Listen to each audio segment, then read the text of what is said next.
There may be some relief on the way for people whose homes recently flooded on the city's southwest side. Mayor Brandon Johnson spent the afternoon there with federal and local emergency response teams. Our Asel Rezai has reaction from neighbors in Archer Heights. We watched as officials from FEMA, along with state, county, and city crews, including the mayor, went door to door down this block. We're told they're assessing if homeowners need federal help after storms flooded this area in mid-August. We just walked up and down these blocks. These families work hard every single day. They do their part. They pay their taxes. To expect the return from the federal government to actually invest back into our communities, that's not unreasonable.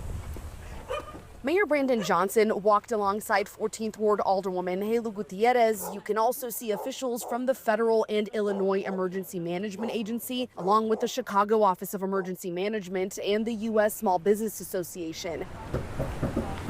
They knocked on doors, leaving flyers like this for people who weren't home and talking through the damage with those who did answer the door.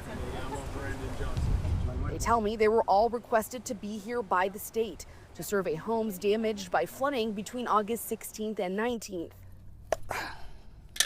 Pedro Gomez has lived here for over 15 years. He was surprised to see the mayor in front of his home. He just showed up without even notice. He says he has between $11,000 to $15,000 worth of damage from recent storms flooding his basement. Not just me, but just my neighbors, they need help too. He tells me he feels hopeful after his conversation with the mayor. I feel good that just at least he came out and tried to get some support for us.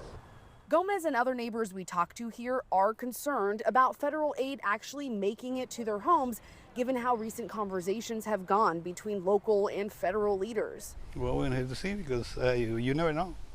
They're not a mutual friends. Mayor Johnson hopeful that won't impact getting flooding victims the help they need. I would hope that the federal government would not use aid for the families in the city of Chicago as a weapon. We're going to do our part. We have a strong federal delegation that has advocated fiercely. In Archer Heights, I'm Asel Rezai, CBS News Chicago.